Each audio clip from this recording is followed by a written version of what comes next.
네, 사건 사고입니다. 오늘의 첫 번째 사건입니다. 현직 검사가 로스쿨 강의에서 강조한 내용이 실제 시험에 출제돼 논란이 일고 있습니다. 해당 시험은 검사가 되기 위해 성적이 매우 중요한 과목인데요. 해당 검사가 진행한 수업의 자료에서 형광펜으로 강조한 내용들이 그대로 전국 로스쿨 기말 시험에 출제가 된 겁니다. 이를 지켜본 학생들은 좀 너무하긴 하네, 또 자괴감이 든다는 반응을 보였고요. 결국 법무부는 재시험을 결정했습니다. 백유빈 기자입니다. 서울의 일부 법학전문대학원 검찰 실무 수업 시간에 활용된 수업 자료입니다.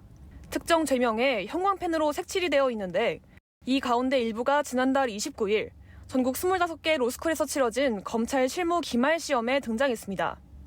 강의를 맡은 서울중앙지검 안미연 검사가 중요한 내용이라며 강조한 내용이 시험에 출제된 겁니다. 이 사실이 온라인을 통해 알려지면서 학생들은 즉각 반발했습니다. 특히 해당 과목의 성적이 이후 검사 선발 과정에서 높은 비중을 차지하는 만큼 형평성에 어긋난다는 비판이 크게 일었습니다.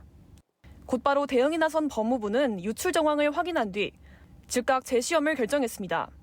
법무부는 전국 로스쿨에 출강하는 검사 교수들은 모든 학교에 균일한 강의를 하기 위해 협의해 강의안을 마련하고 있다며 협의안 범위를 벗어나 강의가 이루어졌고 평가의 공정성에 상당한 영향을 줄 수 있다고 판단했다며 재시험 실시 배경을 설명했습니다. 재시험 날짜는 각 학교의 협의를 거쳐 13일로 잠정 확정됐습니다.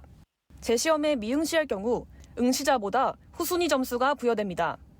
다만 재시험이 치러져도 현직 검사가 문제를 유출한 경위를 두고는 논란이 이어질 전망입니다.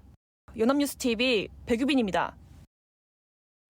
네, 환자복을 입은 이 남성, 조업중을 다쳐서 뇌졸중으로 장애 2급을 판정받았는데요. 부축 없이는 거동조차 힘들다고 병원 측에 주장을 했습니다.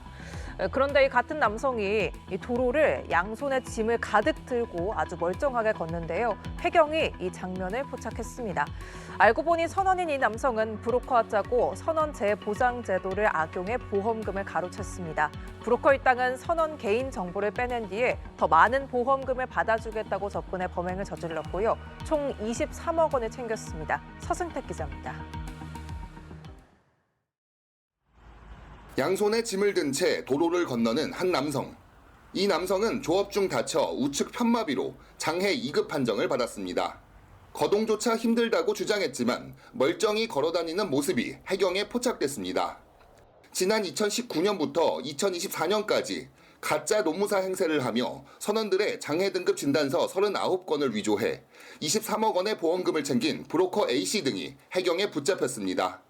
A씨는 평소 친하게 지낸 수협 직원과 병원 관계자들로부터 재해 선원들의 개인정보를 빼낸 뒤 더 많은 보험금을 받아주겠다며 선원들에게 접근했습니다. A씨는 환자들에게 편마비 증상을 연기하라고 지시했고 사전에 범행을 모의한 병원 원무과장은 이들의 장애 등급을 높여줬습니다.